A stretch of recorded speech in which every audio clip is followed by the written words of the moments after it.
It's a real pleasure to be having Philip Moehring from rainy London today with us. Philip is, My pleasure to be here. Philip is working in Seedcamp. Maybe you can tell us a few things about what Seedcamp is all about and how you differ from other funding initiatives. Okay, perfect. So Seedcamp is all about building international businesses for and with international entrepreneurs. That's the short gist of it. And what we do is we find startups very early stage, usually kind of at prototype or product stage, usually tech founders and teams with an engineering background. We find them all over Europe.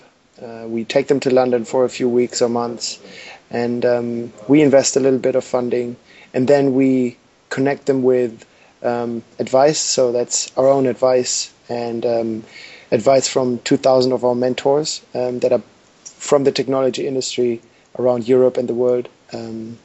We connect them with the network. Obviously, again, the mentors that we work with are the VCs and angel investors that we work with, the partners that we work with, like 500 startups in the Silicon Valley, GSF Accelerator in India, and other partnerships that we have. Also network them with the large technology companies like Google, Twitter, Facebook, etc. And then we give them obviously validation through the Seedcamp stamp of approval, and through our own investment and the investment that the teams are able to raise from the folks that we work with. So VCs, angel investors from all across Europe and the world. So literally some of the best investors we've been working with. Basically, those 4 points is what startups get from Seedcamp. And what makes us different from other initiatives? Well, first of all, I think we are arguably the startup program that is most international. So we have invested in companies from more than 25 countries. We hold our Seedcamp events in more than 10 countries each year. So this is definitely something where we stand apart. And when you look at the kind of accelerator, incubator, startup program landscape, I think definitely within Europe you won't find a program that is as wide-reaching and as successful as Seedcamp has been in the past 5 years. And even in the US, I think we're quite high up there with some of the best programs. Okay, so it's quite obvious you have quite a bit of experience in your line of work. What do you think are the major challenges that entrepreneurs face, particularly in the ICT sector? Do you see any particular trends in internet technology startups? Is it possible to make any predictions? So the predictions are always easy to make, more difficult to keep. So I think there are definitely some trends. I mean, the biggest trend that you see is mobile and smartphone adoption. If you look at the most recent reports, where you see that by now in the UK and the US, about half of the population actually own a smartphone. When you see that in India already, I think first half of 2012, the mobile usage exceeded desktop usage. When you see, I think it was Black Friday in the United States, and some of the research around that showed that more than 24% of traffic to e-commerce sites was driven from mobile. So I think mobile is just simply the biggest trend that nobody can miss nowadays. It's a very easy prediction for me to make, so thank you for that. Okay. But I mean, on top of that, the adoption of technology in our personal lives, so be that through mobile phones and smartphones, be that through tablets and nice computing and software interfaces in the stuff that we use personally. We expect as users to have these experiences in our professional lives as well.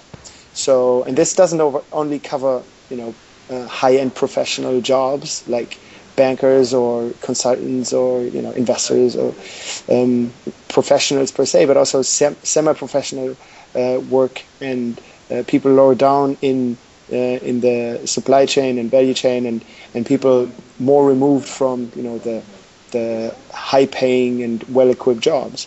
We all expect nowadays that any technology and any kind of software or internet service or web-based service to have a quality that matches what we see in our personal lives.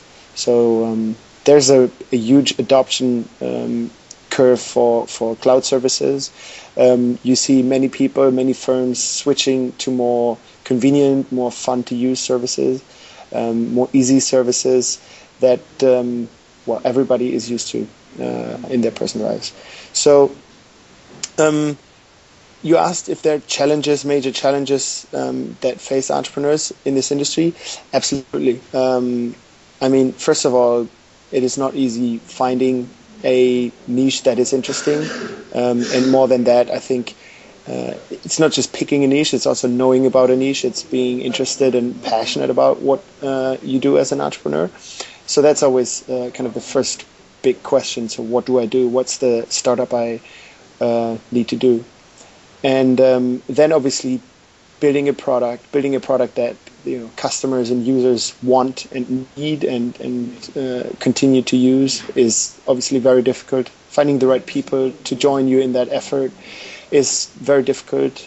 Developers and designers are more sought after now than ever. Finding funding is very difficult still, especially in Europe, and the further east you go in Europe, I think the more difficult it is. In your case, the further south you go, I think it is also more difficult, and the less developed the funding ecosystem is. And then, that goes on and on. So again, growing a startup, finding the right top management to help with that, finding growth financing, being able to expand in the right markets, and essentially, in the end, finding ways to exit, finding ways to take out capital out of the organization as an entrepreneur or investor is also still extremely challenging. So along the whole kind of startup life cycle, there are always new challenges, and it's never easy. So you already mentioned, southeastern Europe particularly. Mm-hmm. I was wondering, do you have any experience working with Greek startups that come to Seedcamp for funding? Yeah. And generally, what is the process of applying for funding to you? Mm-hmm. Yeah. So we haven't invested in a Greek startup yet, or a startup from Greece. We do have a lot of companies from southeastern Europe, so especially in the Balkan region. So Slovenia is one of the countries that we've seen quite a few entrepreneurs from, and continue to see Croatia as well. We've just invested in a Hungarian company, and since the beginning of Seedcamp, kind of Eastern and Southeastern Europe were always very strong locations for us to find entrepreneurs to work with. So I think the fact that we didn't yet invest in a Greek startup is more based on the fact that it just didn't happen yet. We've seen thousands and thousands of applications to Seedcamp over the past 5 years since we've been started, and we've only invested in 80 companies so far. So obviously that selection hurdle is extremely high, and it doesn't have to do so much with where the startups are from. It has to do much more with the overall quality and fit to what we do.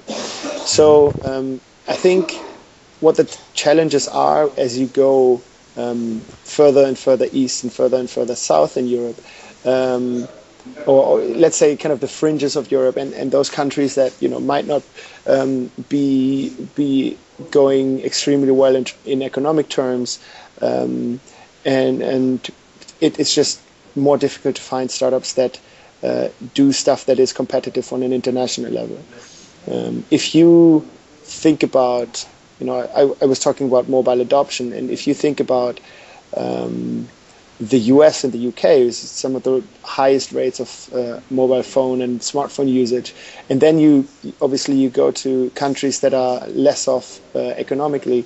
It's harder for the general population to buy a smartphone. And let's just take that simple example. So having high smartphone penetration obviously means that you have users that are ready to use your service. You have users that are more inclined to already use mobile services, and therefore that whole industry will lift much faster if you have a higher adoption rate. If that adoption rate is low and slower or lower than in other countries, then less entrepreneurs will be around who experience that and who experience frustrations or problems with the current offering of services, and therefore less and less people will be in the industry and in that location who come up with new and innovative ways of using that same service. So it's very often a numbers game.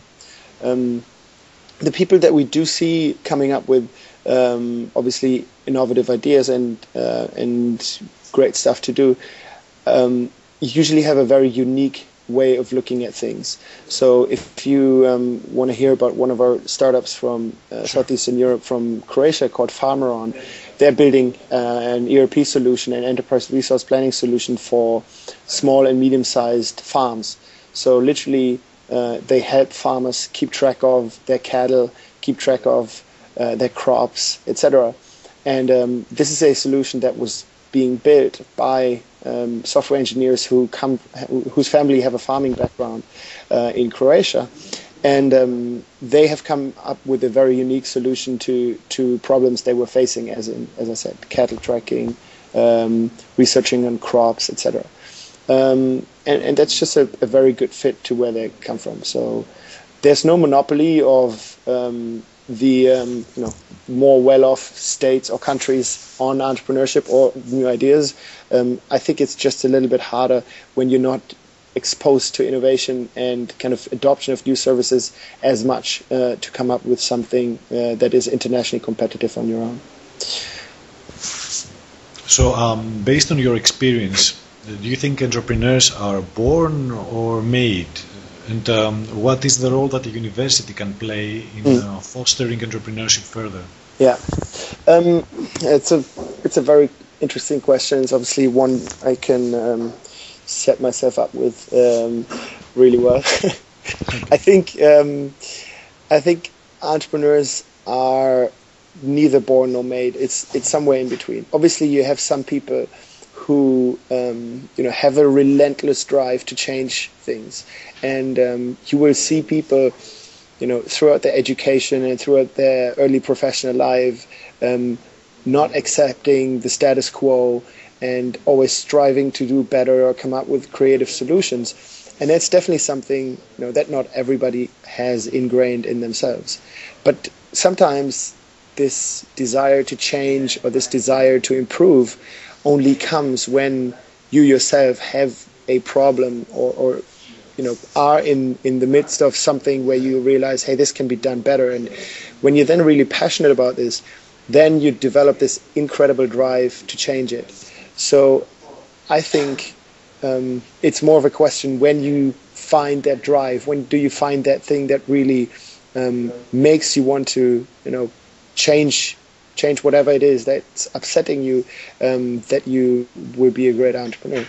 And then obviously the bigger that issue is for yourself, and the more passionate you are about that issue, the more likely it is that you actually succeed, because you need to be relentless in pursuing that vision, and you need to be extremely dedicated, and you need to be able to deal with a lot of setbacks as an entrepreneur.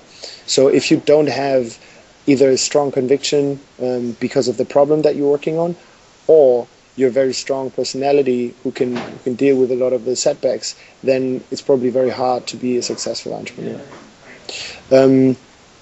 How can you as an investor foster that, and how can you support that? Obviously, first of all, understanding the entrepreneur is key to this. So understanding the pains or the trials and tribulations that young entrepreneurs especially go through, who haven't seen certain hard times before, who haven't necessarily been around for long and don't know how hard it is to build businesses. Being there and helping those entrepreneurs go through that is key as an investor. And I think definitely that by understanding entrepreneurs, especially young entrepreneurs, first-time entrepreneurs, well, you can make a big difference. Also, supporting them, obviously, this is what we do at Seedcamp. So we want to support the young entrepreneurs and give them shortcuts and, help them not waste time on a lot of things that we've seen other teams waste time on, that we've seen ourselves in businesses. And I think that external sounding board of someone that understands you and wants to help you and is in it, for the long run with you as a founder is extremely important. Especially, again, the younger you are, the less experienced you are. Okay, if you had to give just one advice, a single advice to aspiring young entrepreneurs, students, particularly from the ICT sector, what do you think it would be? Well, it depends what the advice is focused on. So, I mean, if it would be one piece of advice I would give to anybody, no matter if they are an entrepreneur, want to be an entrepreneur, or want to pursue a more regular career, say, it is that you should find something that you are interested in and passionate about, and that is the one thing you should try to work on and build your career on, because you will be much better at it. It doesn't, sometimes people say, make your hobby your job, or make fun work, or stuff like that. I think it's not necessarily that you should make your hobby your work, but you need to find something, again, that you are passionate about, that you care enough about to spend the next few, if not the next absolutely foreseeable future on. So if you go into finance, if you go into consulting, numbers might be your passion, then you might be in the right place. And helping people find out and build better businesses, that might be something you can do in consulting. But if there's an industry, if you're especially interested, say, in music or in sports or whatever else it is, maybe you can find something that is correlating with that and make your job so much more enjoyable, and make yourself much more passionate about what you're doing than otherwise. For entrepreneurs in general, I think this is, this goes back to what I said earlier. Finding a problem that you really care about, finding a problem that you actually know exists is much more important than finding a cool idea or, hey, look, in this niche there might be something we could do to make some money. It's probably not going to build you the best startup and the most successful startup. If, however, you find something where you're an expert, you're extremely passionate about, where you are, where you are the prototype user of a product that you're building because you are fed up with the situation as it is, then it's probably more likely that you can be successful doing that. So it was very interesting talking to you. Maybe we can end the discussion by you giving us some more information about how one goes about applying to Seedcamp for funding. Absolutely, yes. So it's a pretty straightforward thing. What you do is you go to seedcamp.com. On the front page it says our next event is upcoming. In this case, I think at the moment it is Seedcamp London in January. You click the apply button. You will be directed to a page that explains all the different steps that are necessary to take, and then you go forward to the application page where you answer about 30 questions about your team, your individual backgrounds, your startup idea, the market that you're tackling, why you think it is important, and why you, again, are passionate about this, why somebody needs the stuff that you're building. And in the end, you submit, and we review these applications. Obviously, being very aware of the spaces that we're interested in, the stuff that we've been investing in. So if you look at the companies that we've recently invested in, and you get a little bit of a feeling for how far they already are, how clearly they explain their value proposition, what kind of a communication they use, then you have an idea of how far the companies are that we invest in. Obviously, getting in touch with a bunch of Seedcamp entrepreneurs and just literally reaching out to them or meeting them at events is one way of finding out, okay, is Seedcamp the right thing for you? Are you building the type of startup that Seedcamp might be interested in? And then, again, going ahead with that application. Okay, so Mr. Moehring, again, thank you for your time. It was a pleasure talking to you and having you on board. And for the general public that would like more information about the International Hellenic University or the School of Science and Technology, you can also visit us at tech.ihu.edu.gr. Again, thanks for your time. All right. Take care. Thank you so much. Take care. Goodbye.